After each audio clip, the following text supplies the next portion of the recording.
so I will start with introductions. I'm Dr. Carolyn DeBenedictis. I am the chair of the APDR Roundtable Committee. And it is my pleasure today to introduce the first featured speaker for the APDR Roundtable for medical students on the ERAS updates and match data, and that is Dr. Brent Griffith, who is the Vice Chair for Education and DRPD at his program. He is also the Chair of the APDR Match Committee and Director at Large for the APDR Board. So Brent, please take it away with your presentation. All right, so are you guys seeing? Yep. All right, here. All right, thanks again to everybody for joining us today. Thank you to the APDR and Carolyn for hosting the roundtable. As Carolyn mentioned, I'm chair of the APDR Matching Plan Committee, and I hope today's session not only updates you on some of the upcoming changes to the ERAS applications, in particular with signaling, but also gives you an opportunity to ask some questions about applications, interviews, or whatever you may want. And I'll try to keep this presentation short so that you have plenty of time to ask questions to we have an outstanding group of panelists here today. So in terms of what I'll discuss, I thought it would be helpful to cover this past year's match for both diagnostic radiology as well as for IRDR. Many of you may have already seen this data, but for those of you who have not, I think it's useful information to know. And then I'll give a quick overview of this year's updates to ERAS, along with a little data from radiology's participation in last year's supplemental ERAS application. So first, let's take a look at last year's interview season. And here is the applicant pool data from ERAS for diagnostic radiology. And we can see that in last year's cycle, there was a little over 2,400 total applicants, which was up 8% from the previous year and up 31% from 2020. And then looking now at numbers of applications submitted per applicant, the average was up nearly 19% for US graduates to a total of 77.5 applications per applicant. And that was the largest percentage increase that we've seen in at least the last 11 years. And then, of course, as the applicant pool increases and coupling that with the increased numbers of applications per applicant, this led to a very large increase in the number of applications per program, as you can see here, with an increase of nearly 23% to an average of 946. Now looking at IRDR, so like diagnostic radiology, the applicant pool for IRDR also increased this past year, up nearly 9% to a total of 444 applicants. And also similar to DR, total applicants were up nearly 35% since 2020. Now, while DR saw a large increase in the number of applications per applicant, IRDR actually saw an 8% decrease from 39 applications per applicant in 2022 to 36 this past year. And then given the increased applicant pool and decreased number of applications per applicant, you can see that the IRDR applications per program stayed relatively stable with only a 1.3% increase last year. And then, of course, as you might expect, as the number of applicants increases and radiology becomes more competitive, you're going to have fewer unfilled positions in the match. And you can see that this past year, there were 0 unfilled positions across the country in diagnostic radiology and only 2 in IRDR. And so to summarize, currently radiology is very competitive with high applicant numbers and very few unmatched positions. Of course, competitiveness, which is related to the number of applicants, is unknown pre-match. So to be safe, applicants apply to large numbers of programs. And in turn, programs receive large numbers of applications, which of course makes it more challenging to perform holistic application reviews. All right, now with that data in mind, let's talk for just a few minutes about updates to the ERAS application and what we can learn from last year's supplemental application data. And I'll just note that a number of these slides are used with permission from the AAMC.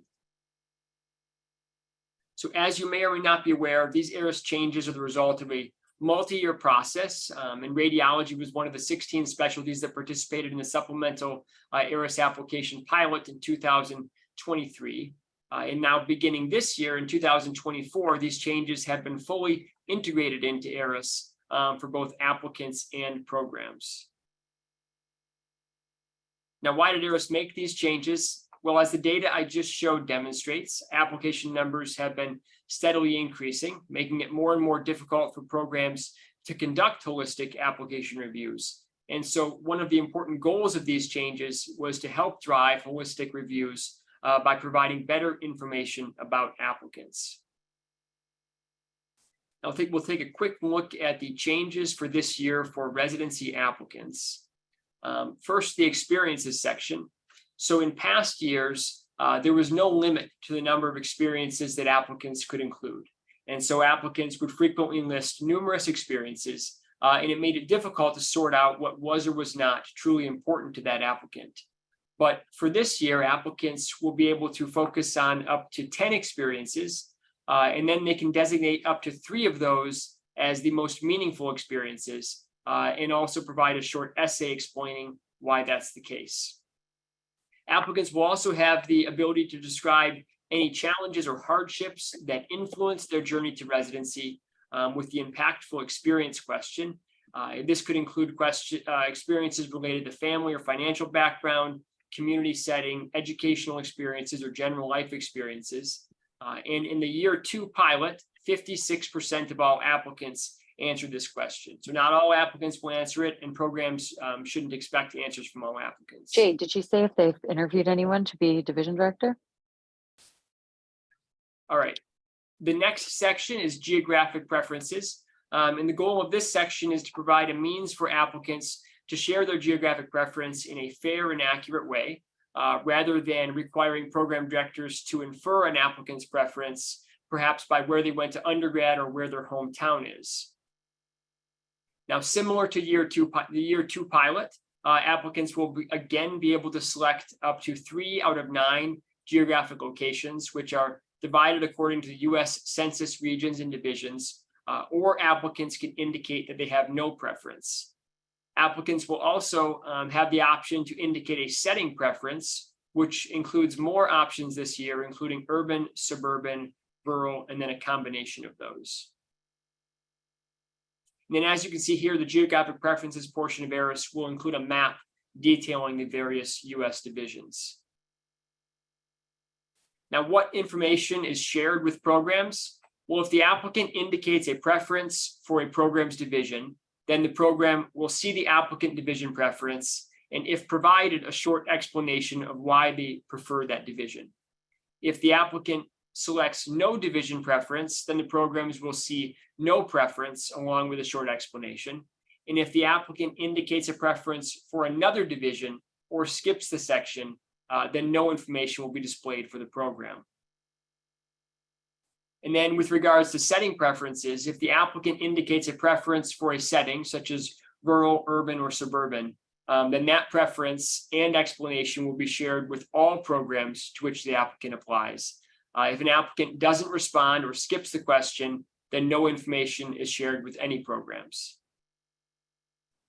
So was this information used by program directors last year? And if so, how? Well, when radiology program directors were surveyed by the AAMC, 92% responded that they used geographic preference information during the application review process, and 68% either agreed or strongly agreed that this information helped them to identify applicants whom they would have otherwise overlooked.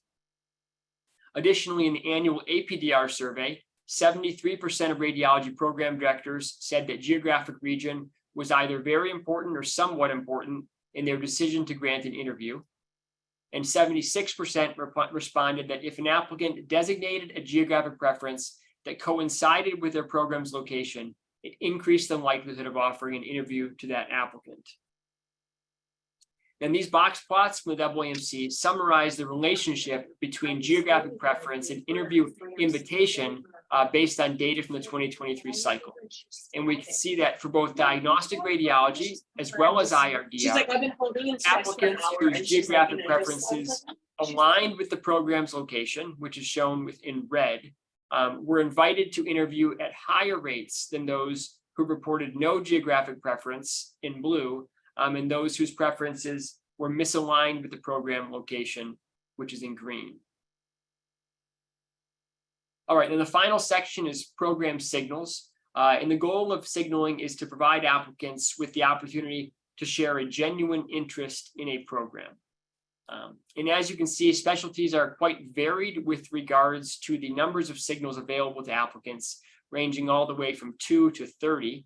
Now, last year, radiology, applicants to radiology had 6 signals that could be sent to either DR or IRDR programs.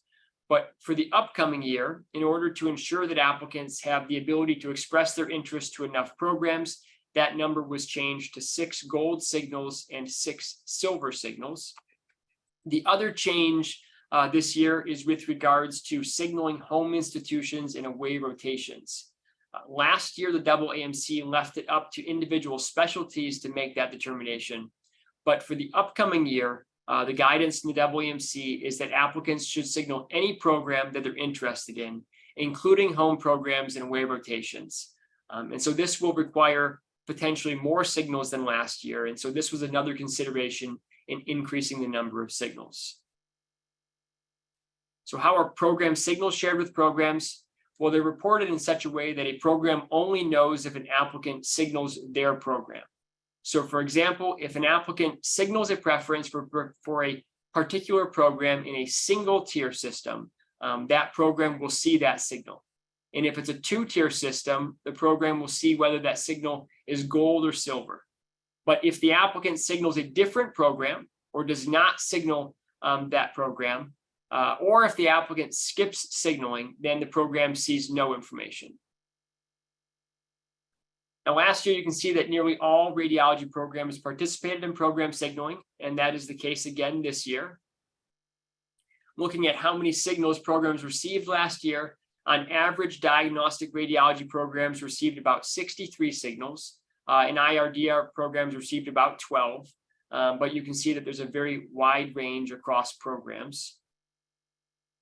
And then when asked by the AAMC, 96% of program directors reported using signals in the application review process, and 86% said that signals helped identify applicants whom they would have otherwise overlooked. In the annual APDR survey, 82% of program directors responded that a signal increased the likelihood of offering an interview to an applicant. And when program directors were asked to pick the 5 most influential components of the application, you can see that the presence of a signal was tied with core clerkship grades for the most commonly picked component, slightly more commonly chosen than even step 1 and step 2 scores. And then how did signaling affect interview offer rates? Well, you can see here that if an applicant sent a signal to a diagnostic radiology program, they had a 58% probability of receiving an interview invitation versus only 9% if they did not send a signal. And then similarly for IRDR, those who signaled had a 69% probability of receiving an interview invitation versus 21% if a signal was not sent. So to summarize, as I mentioned, radiology is very competitive with programs receiving large numbers of applications, making holistic reviews of applications difficult. This year's changes to ERAS will help by providing better information about applicants and allowing applicants to express interest to programs. Finally, geographic preferences and preference signaling, as we've shown, have an impact on the likelihood of being offered an interview and are an important part of the application. Thank you and good luck. And then I will turn it over now to Carolyn and our panelists. Thank you, Brent, for that wonderful and thorough presentation. So now we're going to enter the question and answer part of the roundtable. I see some people have already put some questions in our Q&A box. Please continue to do so. We have had some pre-submitted questions and we'll start with those. But first, I'd like to introduce the panelists for today. We have as our panelists, Dr. Jim Anderson, Vice Chair for Education and APDR President-elect, Dr. Anna Rozenshtein, APDR Past President and DR Program Director, Dr. Joseph Veniero, who is a DRPD and on the match planning as a match planning committee member, Dr. Joanna Kee-Sampson, who's the APDR Match Committee Chair and the PD for the IRDR residency at her institution. Michelle Miller-Thomas, AMSER Secretary Treasurer, and Matt Scheidt, who is the APDR Match Committee and is an IRDR PD, APD, and an independent IRPD. So let's start with our first question. Our first question is related to signaling. How do you interpret an applicant who signals your program, but also indicates no geographic preference? Maybe one of the PDs can take that on?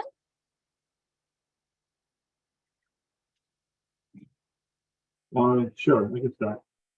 Thank you. So basically, if the question is answered and you don't have the assumption is that you're answered truthfully. If you don't have a geographic preference, I basically will think that it's you're willing to come to the program. In past years, our independent surveys have shown that the residents who we liked to come to our program who chose not to, many of them did so because of geographic reasons. And so if you truly don't have a preference, I'm more than happy to have you come to the program. Thank you. We're trying to limit it to 1 or 2 comments per responses per question, but does any other panelist have something to elaborate on for that? No? All right, let's move on to another question. My questions just disappeared quickly. All right, here we go. So another question is, this one's on the topic of geographic preference. I am interested in only one state of a geographic area. Should I still signal that geographic region, or is it enough to just signal the programs I'm interested in with token? I would say it is enough to signal the program with token. I agree. I would agree with that.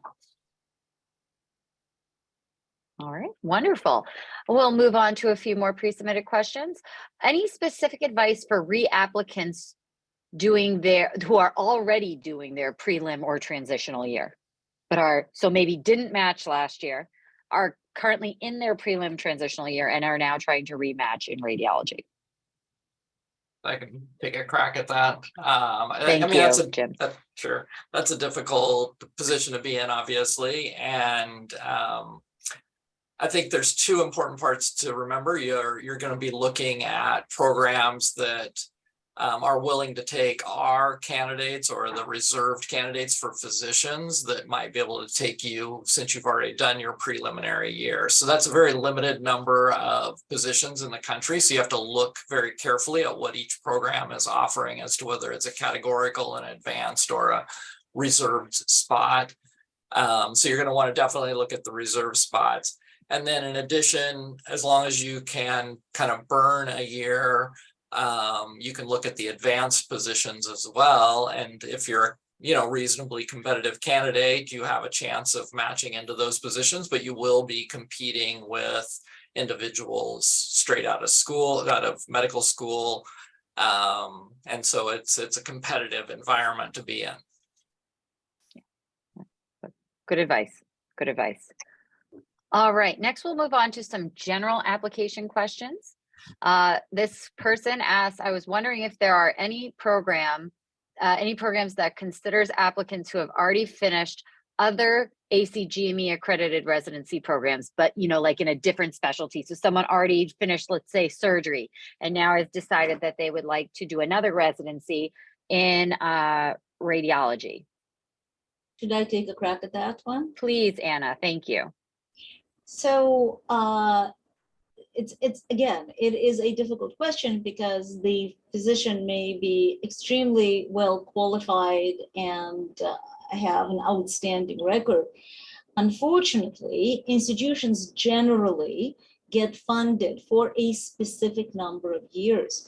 So, for example, a radiology resident will be funded for the total of 5 years by the CMS. Now, there will be institutions who are already over what's called the cap, the maximal number of residents, which is funded by the CMS. Some institutions, and I used to work in one, would then, it doesn't matter to them, right? Because they have already, they're already over the cap. And so I would recommend that a physician who is in this situation would explore every single institution, particularly larger ones, right, who are over the cap, the residency cap, and therefore would entertain an application. And you can always email and find out. Absolutely. Absolutely. That's very good advice. Very good advice.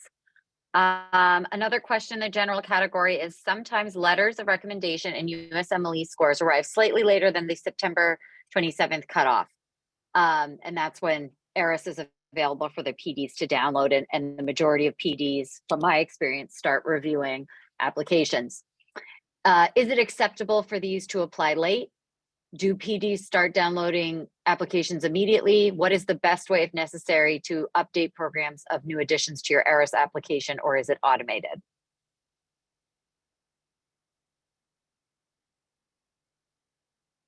I believe you need to re-download ERAS into your local mailbox. I would say that, all PDs would like a candidate who is well prepared and who can download in time. However, there are circumstances in people's lives that would certainly, have some people late. And if you are in the situation where you have a legitimate excuse for being late, et cetera, I mean, things got stuck in the IT hell or something or other like that, write us a letter. Tell us, I'm just downloading it and please consider it. We check our email boxes, refresh automatically. Absolutely. And I know my program coordinator used to sometimes see it and flag me and say, hey, have you reviewed so-and-so's application? If so, some new information has come. But yes. How many programs are offering in-person interviews and how many offering second looks? That's actually a good question. I'm not sure we have that data. Anyone on the panel know if that data is available for this year? I'm not sure if it is or not. So the data is not available and it will never be available. And I will explain why. Jim, I think, would second you, would expand on that.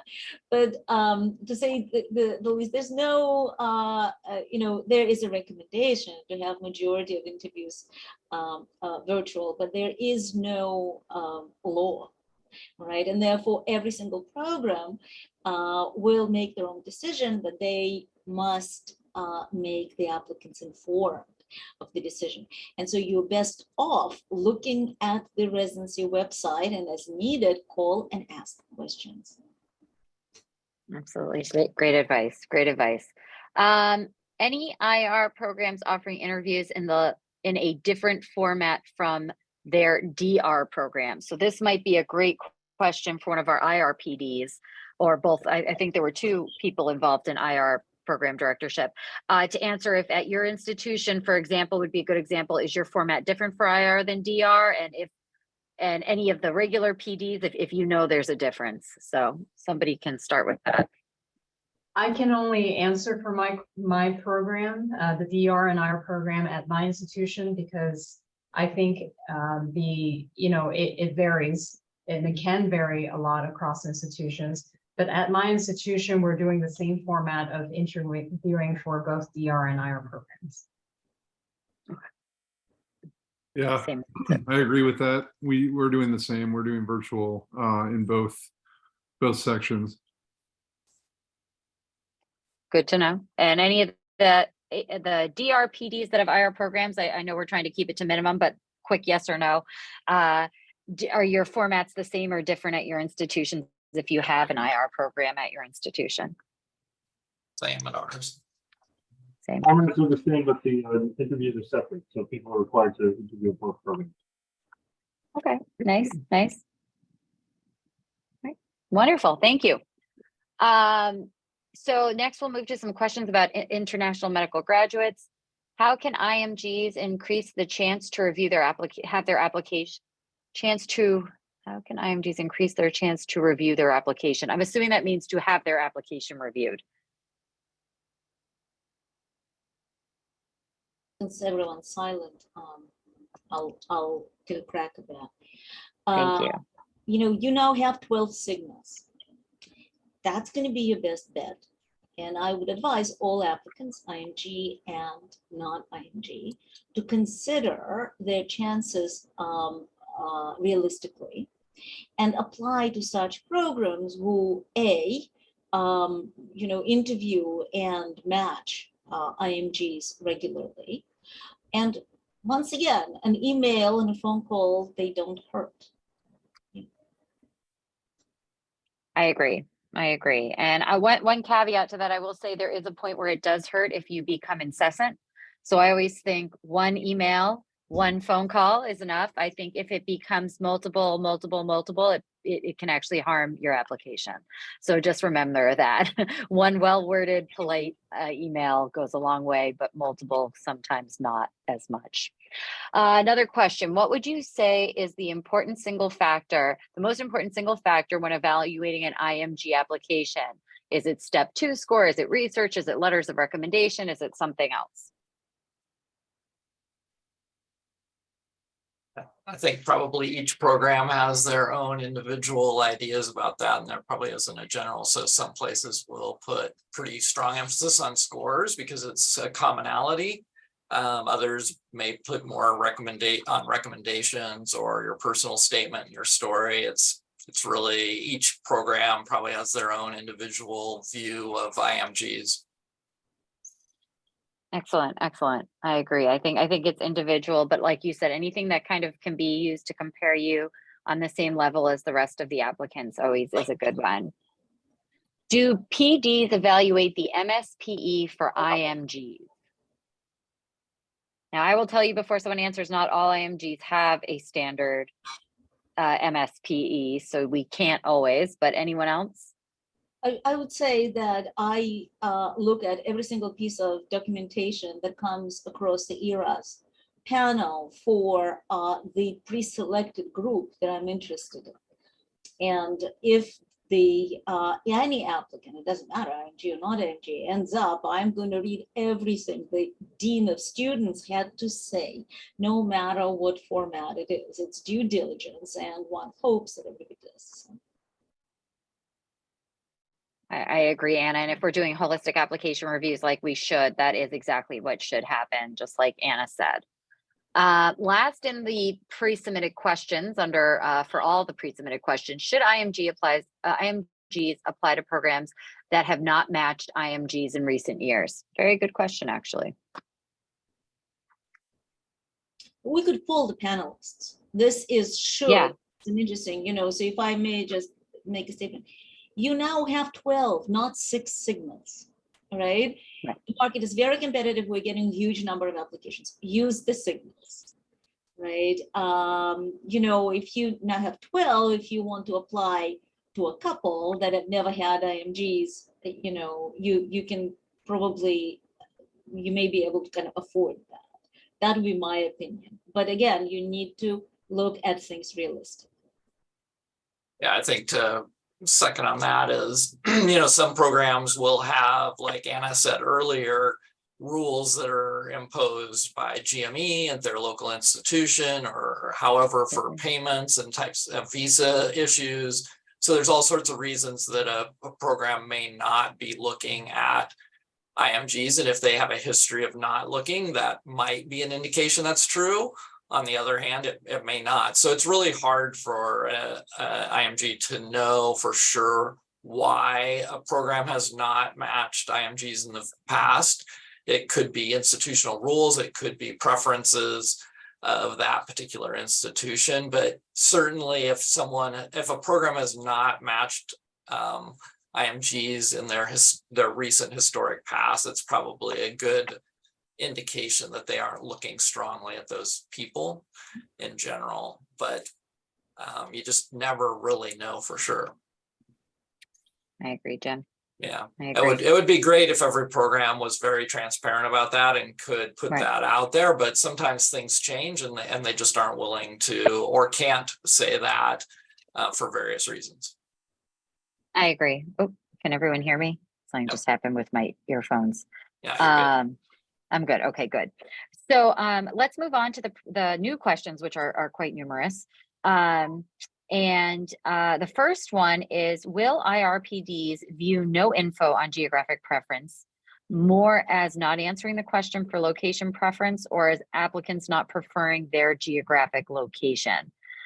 Since that seems to make a difference in how PDs offer interviews. That was directed to IRPDs specifically, so maybe we'll start with an IRPD on that.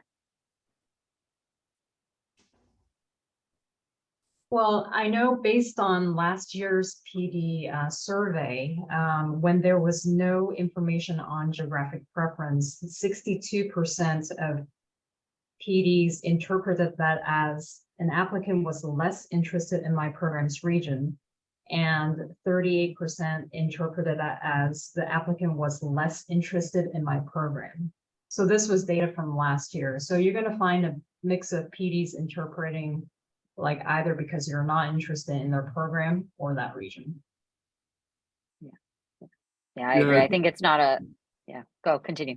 Yeah, I agree. I think it's a hard one because a lot of times, IR programs are so small and they're nationally recognized just as DR programs are. And so, if you have no preference, that could mean that you're willing to go wherever you want, right? And sometimes I look at it that way. However, if we do look at the data, we know that most of our matches are geographically oriented. So it's one of those things where, yes, it's part of the matching game. But personally, our program does not look at that as a negative. It just means that, hey, you have no constraints that are keeping you in a certain location. I think much more importantly, and what's already been touched on, and sorry to take this time, but are the new signals this year. I mean, I think 12 signals is a lot.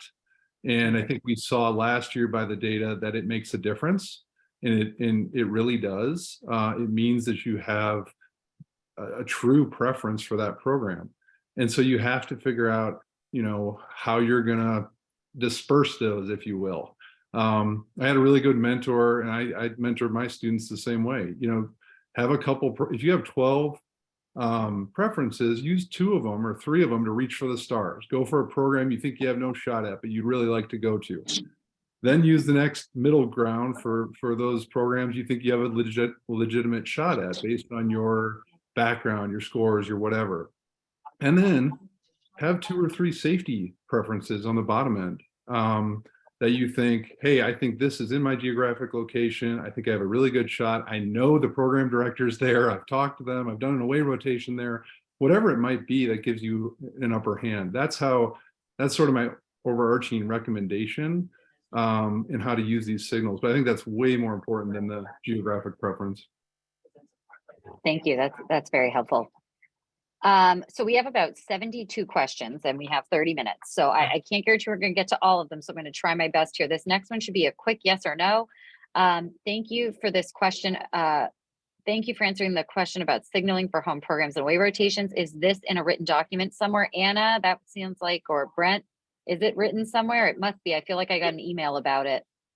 Well, it was in a presentation on the AAMC's website. It's probably in the guide. If you go to the AAMC's website, there's a guide for applicants and a guide for programs. I think it's probably in that. So there's good resources there if applicants haven't gone there to go. Thank you. And Thank will you. will this presentation and recording be available to all the people that signed up for it? The recording will be posted, and I can post the slides. I can give the slides. We can post them on the APDR's website. So we'll get this posted on the APDR's site. Thanks, Brent. So let's go to another question. What would you recommend in a situation where there is one program you would like to signal that is not in a region you plan on signaling? I would signal it. Anyone disagree with me? I mean, that's the point of the signals. Signal it. Send the signal. Signal it. I think it's completely, that's what the signals are for. Yeah. Signals are the most important item that we look at because they are limited. The fewer the signals, the more weight they carry.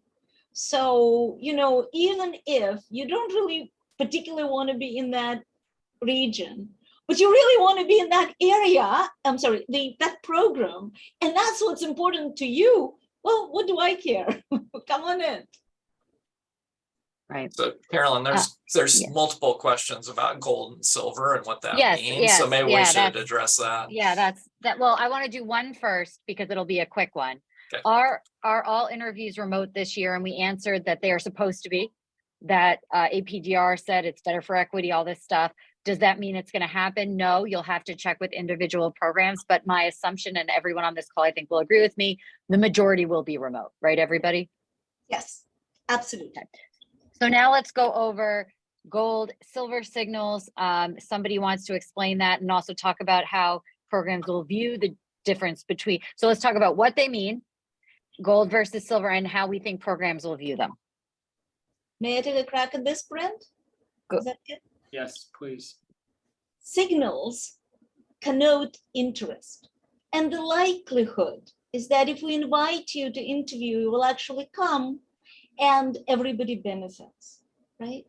So instead of increasing the number of signals and making them from 6 to 12 to allow medical students to just have, it's a very competitive market, to allow you to get more interviews, we decided for everyone's benefit to allow you to connote your interest so that if you send 6 gold signals, we know that before the interview, after the interview you might change your mind, but before the interview, these are the programs you are most interested in. Therefore, it's not unreasonable to think that if you send a gold signal, that will increase your chance of getting an interview in the program somewhat more than if you send a silver signal. That's going to be, in my view, the only difference. You get more interviews, but now you have the ability to signal to the programs of your absolute top choice because you really want to be in that city, that's where you want to go, and gives you a little better chance. That's good. And I'm going through and looking, and I think we've answered everything about the gold and silver signals, which is good from that answer, as well as what Brent had in his presentation as well. So let's move on to a different topic. Did anyone have anything else to say about that before we move on? Gold and silver signals? I think one thing I would just say is that each program is, it depends on how many signals they get and how they're going to interpret the gold and silver. I think that's a really important point. Yep. Absolutely. Absolutely. It's going to differ from program to program. And again, the one thing I want to stress, and I know Brent did a great job of this last year stressing it, is this, just go with what you want to do and don't try to game the system, because it's not a formula. It's not a formula that if you do A, B, and C, you're guaranteed D, right? And like they're saying, different programs, it means different things, and you can't know what it means each year until the programs come out. So I know a lot of students, at least the students I work with, always want you to say, if you do A, B, C, and D, this will be your outcome. And you just can't do that. So you're just going to do the best you can. Does everyone kind of agree with that? Yeah, but if I just put a caveat, Sure.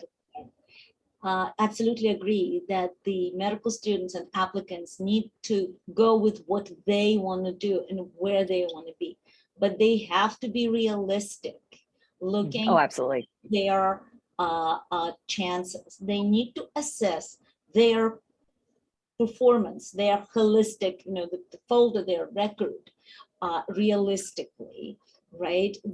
If you send your gold signals to reaches, right? So you're not going to have a better outcome, right? So you need to know, and you need to, rationally accept good advising as to what your reaches are, what your fits are, and what your safeties are. I agree. Very good point. So moving on, for the experience section, do you recommend bullet point or paragraph format? Again, it's going to depend what program director gets it. If you're getting the information across, you're getting the information across.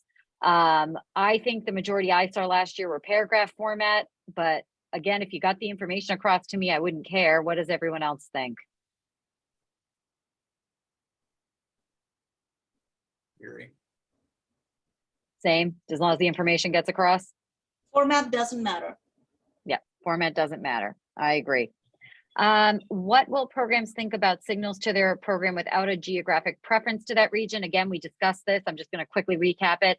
Signal the program. Signals hold the most weight. That's what all of Brent's data showed. So signal, you know, that's what's important, the signal more than anything.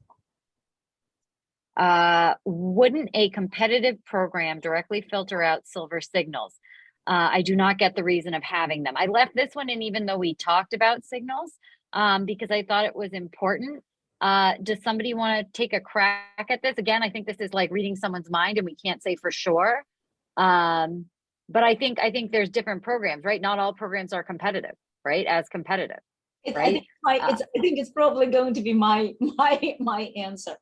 Exactly. Competitive program, right, is defined as your competitiveness, not the program's competitiveness. Assess your chances.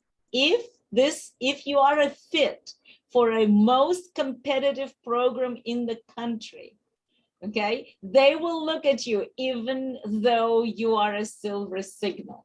If you are the best in class, have the top scores, you are top 1% of the class, and you have a list of publications to rival a Nobel Prize winner, you can, okay, right. You just need to look at your own application and see, are you competitive for this program? I am not going to look at whether you're gold or silver. If you are absolute top-notch applicant, I will invite you to interview and hope that you will change your opinion and all of a sudden will become your golds from being your silver. That's great advice. Great advice.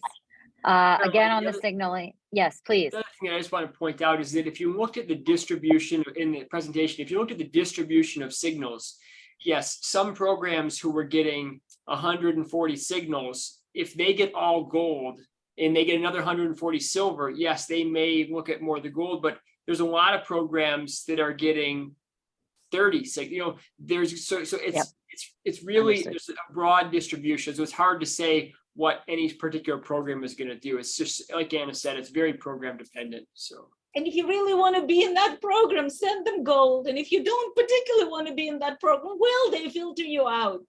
But you didn't want to be there to begin with, right? Right.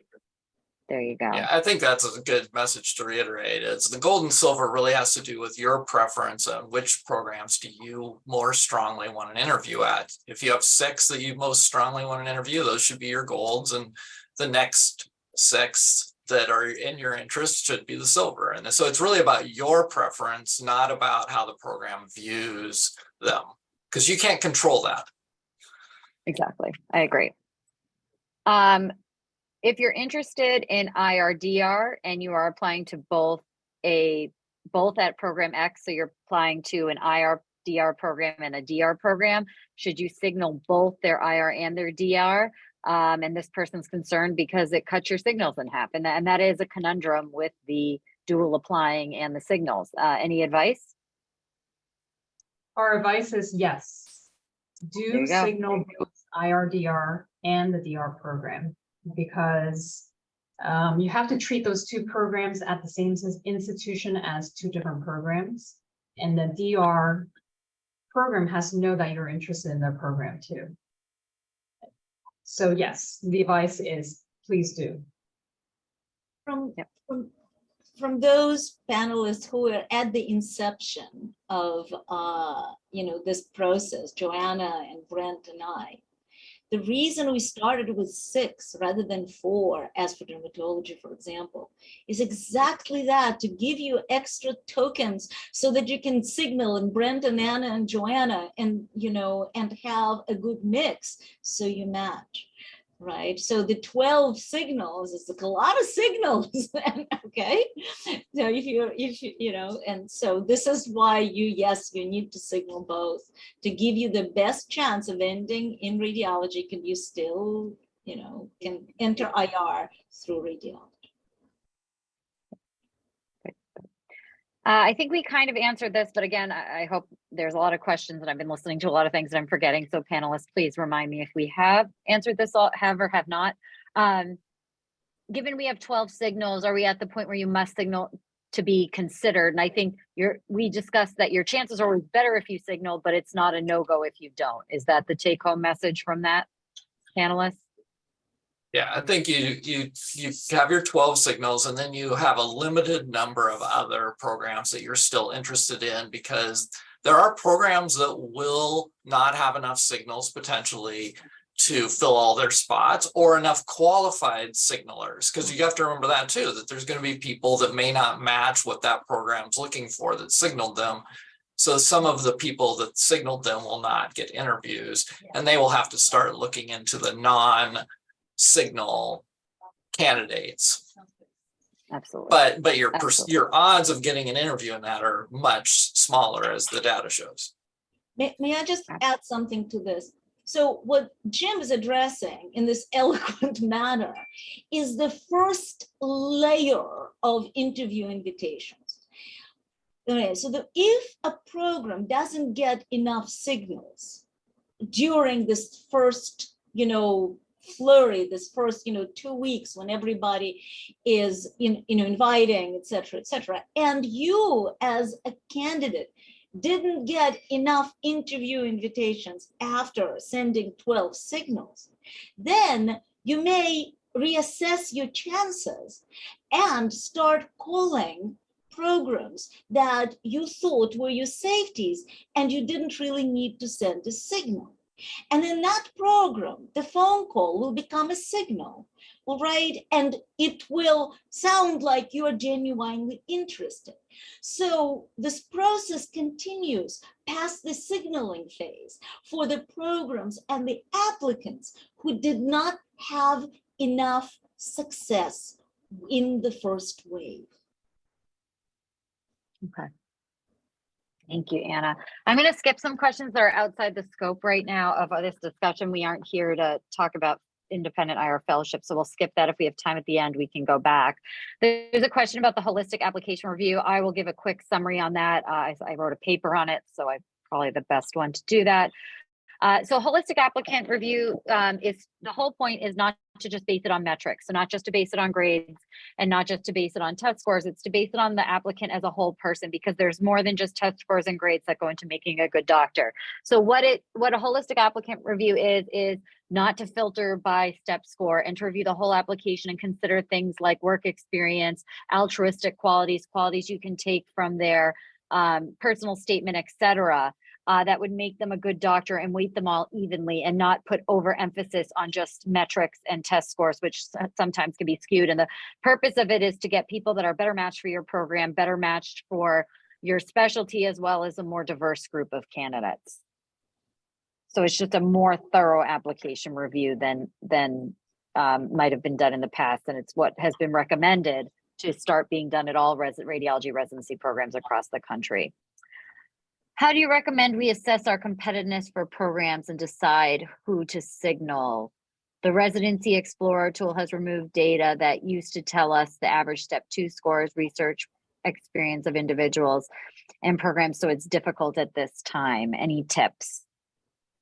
Best advice for that is try and find a good advisor. I mean, that's, you Agreed. really need to have some people around you to help assess your competitiveness, because it is difficult as an individual. The programs don't publish a lot of that data. And again, even if they did, it might change year to year. So it's not necessarily useful anyway. May I just say something quick? You are entering a match, hopefully just once. So you have no experience, no memory. It's really difficult for you to assess. It's like buying a house, right, in a new neighborhood. You need an agent, you need an advisor. Rely on the people who have a long institutional memory and know what happened to applicants from your school, which had approximately the same credentials, the same records. They will tell you that where you're likely to match, all right? So you just need somebody with a longer institutional memory. Yep, that sounds good as well. Next is for our IRPDs. In general, do you recommend IR DR applicants do surgical prelims? Or can you do transitional year? Or I'm going to add to this, can you do a medicine year? I think that's highly dependent on the program. And my advice is if you're really interested in the IRDR program, email them and ask them what their preferences are. Some programs publish their preferences, some don't care. So email whatever program you're interested in.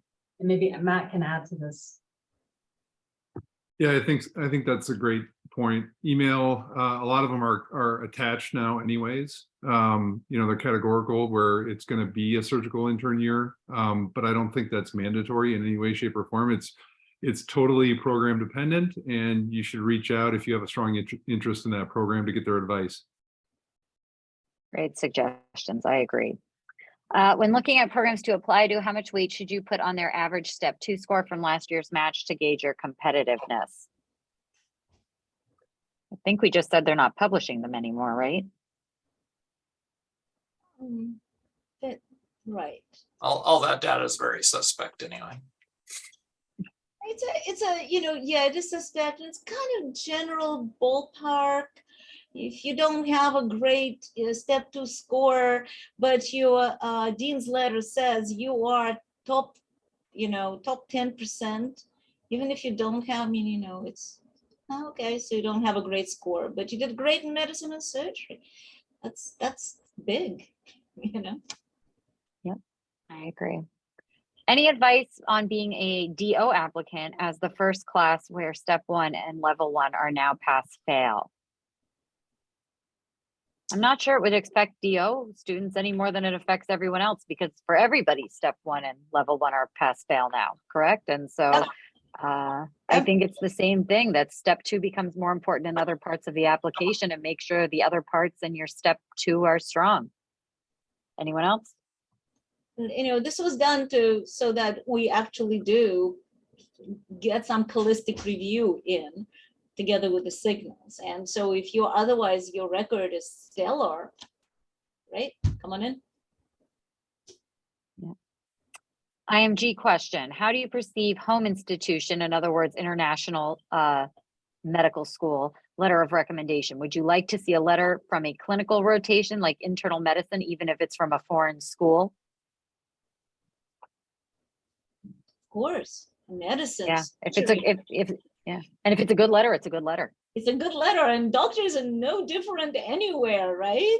We all do surgery, we all do medicine, and these are tough rotations, and you have to have lots of skills to do well in them. And yeah, I want to see those letters. Absolutely, absolutely. How important is the essay describing why you signaled a certain geographic region, or is it important at all? You signaled. You only had 12. You had 6 goals. You signaled. Yeah, I think if a geographic preference is, one of the things you're doing, say you're saying the Pacific is your geographic preference, a brief explanation of why it's important to you can be helpful. It may be ignored, it may not be looked at, but if that area is a geographic region you really want to belong to and get a residency in, then that description can be helpful. Agreed. For applicants with major marks against their application, failed preclinical year, failed step, things like that, how big a factor will signaling and region preferences help you land an interview, assuming the applicant demonstrated improvement from that failure in the application? I think, again, the signal indicates that you're interested in that program. If you're applying to programs that you're reasonably competitive at with those things in mind, there are programs that won't get enough signals. And if you're one of the places that, if you're one of the people that has signaled them, they're probably going to look at your application. Now, how they view whether you're qualified for their individual program based on those other factors, I mean, again, you can't change that or control that. You just have to hope that they are willing to overlook that at those particular institutions. Agreed. Agreed. A signal isn't a guarantee anyway. So when you apply with both step scores, so if you're one of probably now what's becoming a minority, I would assume, that has a step 1 real score, not a pass fail, and a step 2 score, how do program directors evaluate these if one is higher than the other? As in, is one step not, if you have a step 1, are people going to say, oh, you have a high step 1, so that makes you more interesting than some of these people with high step 2s but who don't have step 1s, vice versa? I would stop that anybody can have a bad day. So, you know, if you have one bad score and the rest of your program is stellar, the rest of your application is stellar, I think that you put that aside. If I may add, the more clear data there are in your application, the easier for us to perform a holistic review. So for example, if you have an outstanding step 1 score, in addition to everything else, it just gives me another data point and makes me feel more secure that the applicant is highly qualified. You know, yes, it's the same, by the same token, IMG applicants from medical school that I have never interacted with are at a certain disadvantage because I have fewer data points. So in terms of data points, yes, having in my program, having an additional excellent data point will put an applicant at a certain very small advantage. Thank you. It appears that the interview rate for applicants who had no geographic preference versus those who did not geographically signal are very similar. In your view, do you feel that there's any benefit to selecting no preference as opposed to using your geographic signals? The more the signal, the more signals you have, the less important becomes a geographic preference. If you signaled my program, I will not look at your geographic preference. What's important to me is that you're interested to come to my program. And so I personally don't really see a after 12 signals much point. You know, it depends. I mean, if you are really applying to only one geographic region and you want to be in the, I'd say, I don't know, Southwest, and you're applying to 12 programs in Southwest, it makes it's probably is common sense to click it and say, yeah, you know, I'm applying to all of you and I want to stay here. It's just another tiny little data point, right? So we're talking about minutia, adding maybe 0.% chance, right? Okay, so that's common sense, just common sense. Put yourself in our shoes. All right, so I think we have time for one last question. I saw one that I think we should address. Someone said, if the program directors can answer, will you be using signaling for ranking? We don't. That really truly depends on the program. Majority of people in my anecdotal experience will not. I most vehemently will not personally, because it doesn't matter to me at all. We don't play the games. Playing games in the match has not been proven in any way beneficial to anybody, right? So the moment you ended up in my interview list now, if, however, the program is under pressure to match high up on the list, which means that the list is not private, yes, it is possible that this will be done. There's no way to know. And because there's no way to know and it's unthinkable is unmentionable, one should not really worry about it. And Brent, correct, that's not the intention of signals. The signals are for helping select interviews. That was Correct. the intention, correct, Brent? Yeah, and the AAMC's guidance specifically is that should not be used in the ranking. And like for my program, once we use them in the initial process, but my interviewers didn't even know whether you signal or not after we had selected the interviews. And that's the way I think it's supposed to be done, because after you interview someplace, you may change what your preference is. So. I agree. All right, so I apologize we couldn't get to all the questions, but we did get to probably about 40 or 50. So we did decent. Carolyn, are we going to capture the questions and then try and maybe answer them written potentially, or We, do we have are that we able to- opportunity? I do not know. Bernadette, are we able to do that?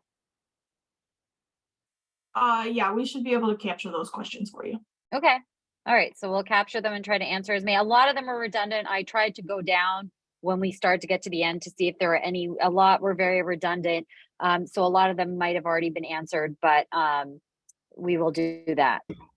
So I want to first of all thank all of our panelists and our speaker for coming and giving such a wonderful talk and answering these questions so thoughtfully and wonderfully. Thank you to Bernadette for helping run the webinar, and thank you for everyone who attended for making this such a successful roundtable. So thank you everyone, and best of luck with the match. Best of luck, everybody.